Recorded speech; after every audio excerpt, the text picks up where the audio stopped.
What's up everybody, welcome to Park Mazda. Today we'll be showing you the key differences between Mazda's old CX-9 and the new CX-90. In terms of visual appearance, it's a big difference inside and outside of the vehicle.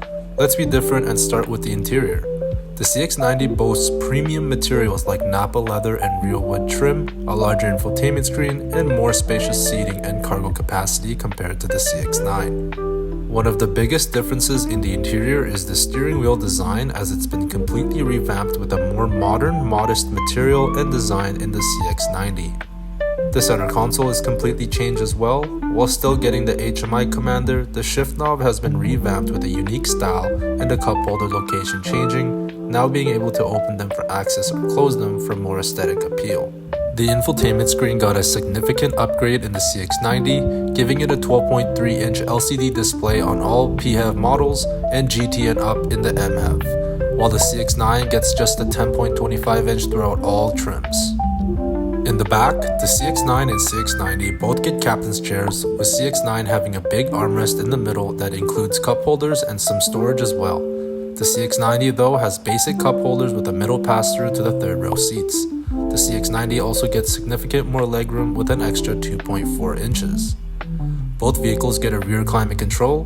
The CX-90 has a slightly bigger screen and the vent is above the controls rather than below compared to the CX-9. The CX-90 has slightly more room in the third row compared to the CX-9, giving 0.7-inch more legroom, 1.5-inch more headroom, and the CX-90 has the option to seat up to 8, while the CX-9 can only seat 7.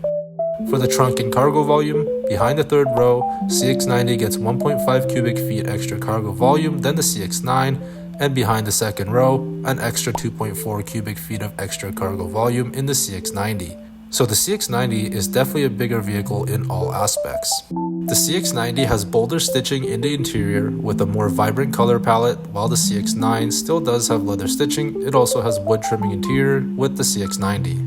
In the exterior, the CX-90 and CX-9 are both beautiful vehicles in their own way, but the CX-90 is just a bulkier, bigger, and better looking version of the CX-9, some would say. The CX-90 is 1.4 inches longer, 1 inch wider, but 0.8 inches shorter than the CX-9. The biggest difference would be the length of the wheelbase being 7.5 inches longer than the CX-9. While both models come standard with I-Active all-wheel drive, the CX-9 comes with a front-wheel drive biased platform and a CX-90 with a rear-wheel drive biased platform, giving you better driving dynamics in these all-wheel drive units. The CX-9 also seems to have more chrome trimming finish to the exterior, while the CX-90 has more blacked out and satin chrome accents. The CX-90 comes with bigger wheels ranging from 19 to 21 inches based on the trim, while the CX-9 has 18 to 20 inches.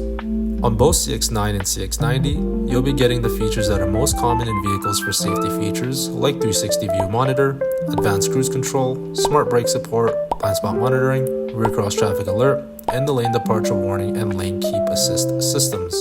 But in the CX-90, you get a measure of new features that the CX-9 doesn't have, like vehicle exit warning, which warns you while opening the door if a vehicle or cyclist is approaching from behind, blind spot assist, which will actively steer your car back in the lane if you try to change lanes when someone's in your blind spot, front cross traffic alert, driver attention alert, which monitors drivers' behavior and alerts signs of drowsiness or distractions.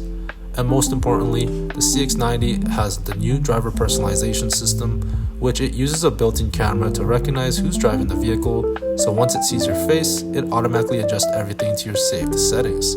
That includes your seat position, steering wheel height, side mirrors, and even your climate control and audio preferences. It basically remembers how you like to drive and makes sure everything is ready before you even start moving. The CX-9 engine is much smaller than the CX-90 MHEV, having a turbocharged 2.5-liter 4-cylinder engine and a 6-speed automatic transmission, while the CX-90 MHEV has a turbocharged 3.3-liter inline-6 with the 8-speed automatic transmission, and the PHEV a 2.5-liter 4-cylinder with a plug-in hybrid electric motor. This means the CX-90 generally just has a lot more power than the CX-9, especially for towing purposes. The CX-90 MHEV with a bigger engine also gives the vehicle better fuel efficiency than the CX-9, with a 9.4 liters per 100 kilometers combined, compared to the CX-9, which has a 10.4 liter per 100 kilometers combined. This is largely due to the hybrid powertrain options on the CX-90, with both MHEV and PHEV options available, with obviously the PHEV getting a much better fuel economy than the MHEV because of the smaller engine and full hybrid capabilities. Overall, the CX-90 is just a bigger, better version of the beloved CX-9 and has replaced it in the lineup of the new Mazda vehicles. CX-9s are still amazing pieces of machinery, just topped by the latest and upgraded version, the Mazda CX-90. And that's going to wrap it up here. Thanks for watching, everybody. Make sure to like, comment, and subscribe. Check us out on Facebook, Instagram, and TikTok for more Mazda content.